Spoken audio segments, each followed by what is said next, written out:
Hey, what's up everyone? This is JJ Birden, America's #1 opportunity trainer, and I'm back with another coaching point. This is coaching point number 32. So recently I did a speaking engagement, and once I returned, I reached out to my coach and mentor just to kind of tell him how it went. And then I shared with him some of the feedback that I received, and he said, "Feedback, it's the breakfast of champions." And I said, "You're right. Absolutely, because it was excellent feedback and feedback that I was going to apply, and I know it'd make my presentation better."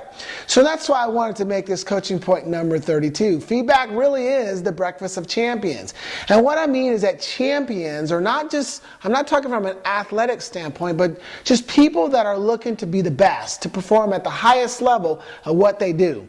They definitely want that feedback, and they gobble it up because they know that whether it's good or bad, it's something that's going to make them better.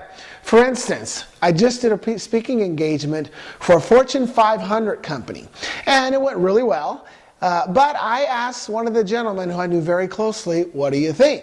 And he said I did a great job. I held the audience attention, everyone was really into it, but he gave me one little critique at the end, and he was right, because I definitely think I should make that little change as I wrap up the presentation. But it was excellent feedback that I'm going to take in and definitely apply. So for you, someone who's looking to excel, to build a massive business, or maybe you own a company, I don't know, whatever it is, maybe you're an athlete, whatever it is, you want to get better. So here's some tips on how to take advantage of feedback. Tip number 1 is you want to have a humble attitude.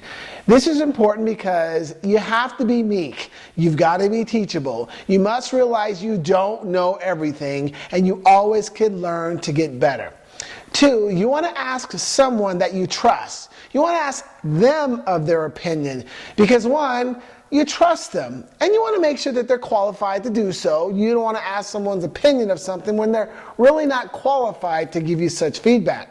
3, get feedback from someone who's not going to sugarcoat it. They're going to tell you the truth. They're not worried about hurting your feelings. They really care for you. They're going to give you that tough love, but that's what you need. For instance, my wife. She's one of those who always gives me that type of feedback. She cares about me, she wants me to do my best, and she's always in my corner.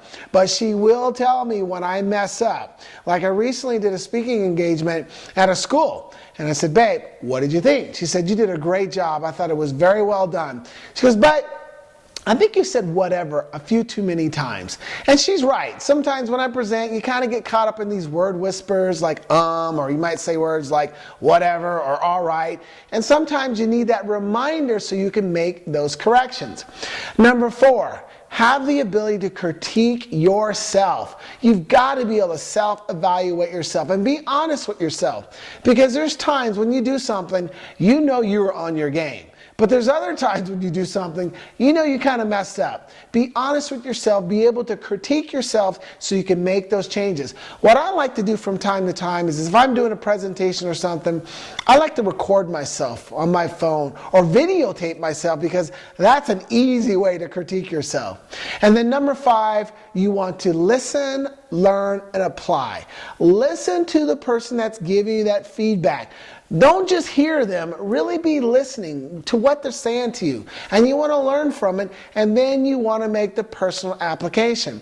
Never be that person who looks in the mirror, they see their hair is a mess, and they just walk away. They don't even comb their hair or make the adjustments. So listen, learn, and apply. And then lastly, did I say have a humble attitude? Yeah, because it's so important. You can't take it personal. That feedback, again, whether it's good or bad, it's going to make you better. So feedback, it truly is the breakfast of champions. So make sure you gobble up and put that information to use.